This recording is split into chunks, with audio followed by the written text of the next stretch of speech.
എൻ്റെ cousin UK കൊണ്ടുപോകാൻ ഒരു സ്പെഷ്യൽ നോർത്ത് ഇന്ത്യൻ സ്റ്റൈൽ അവൽ വറുത്തത് എങ്ങനെയാണ് ഞാൻ ഉണ്ടാക്കിയതെന്ന് നമുക്ക് നോക്കാം.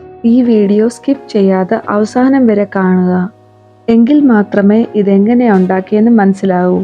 ഇതിനു വേണ്ടി നമുക്ക് ആവശ്യമുള്ളത് കനം കുറഞ്ഞ അവലാണ്. ആദ്യമായി ഈ അവലൊന്ന് ചൂടാക്കാം. ലോ ഫ്ലെയിമിൽ ഈ അവലൊന്ന് ചൂടാകുമ്പോഴേക്കും അതിൽ കുറച്ച് എണ്ണ കൂടെ ചേർക്കാം. ഇനിയും നമുക്കിതൊന്ന് ഇളക്കാം. ഇത് പെട്ടെന്ന് കേടാവാതിരിക്കാനും ക്രിസ്പ് ആകാനും വേണ്ടിയാണ് എണ്ണ നമ്മൾ ചേർക്കുന്നത്. അങ്ങനെ ചെയ്താൽ 2-2.5 മാസം വരെയും ഇത് ഫ്രഷ് ആയിട്ടിരിക്കും. ഈ അവൽ ഒത്തിരി മൂത്തു പോകരുത്. ഇതൊന്ന് ചൂടായാൽ മാത്രം മതി. ശേഷം ഇത് വേറെ ഒരു പാത്രത്തിലേക്ക് മാറ്റാം. അതേ പാത്രത്തിൽ കുറച്ച് എണ്ണ ഒഴിച്ച് നമുക്ക് കപ്പലണ്ടി ഫ്രൈ ചെയ്ത് മാറ്റി വെക്കാം. അതേ എണ്ണയിൽ നമുക്ക് കുറച്ച് കടുക് പൊട്ടിക്കാം. കടുക് ഒന്ന് പൊട്ടി വരുമ്പോൾ അതിൽ കുറച്ച് പച്ചമുളക് ചേർക്കാം. പച്ചമുളക് ഒന്ന് ഫ്രൈ ആകുമ്പോൾ അതിൽ മഞ്ഞൾപ്പൊടി ചേർത്ത് ഇളക്കാം. ശേഷം അതിൽ നമ്മൾ മാറ്റിവെച്ച അവൽ ചേർക്കാം.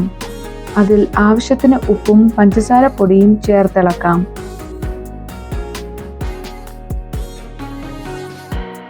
എല്ലാം ഇളക്കിയതിന് ശേഷം അതിൽ ഫ്രൈ ചെയ്ത് വെച്ച കപ്പലണ്ടി ചേർക്കാം. അങ്ങനെ വളരെ പെട്ടെന്ന് തയ്യാറാക്കാവുന്ന ഒരു സ്നാക്കാണിത്. ഇതൊരു എയർ ടൈറ്റ് കണ്ടെയ്നറിൽ 2-2.5 മാസം വരെയും നമുക്ക് സൂക്ഷിച്ചു വെക്കാൻ പറ്റും. എല്ലാവരും ഇത് ട്രൈ ചെയ്ത് നോക്കി നിങ്ങളുടെ അഭിപ്രായങ്ങൾ കമൻറ്റിൽ അറിയിക്കുക.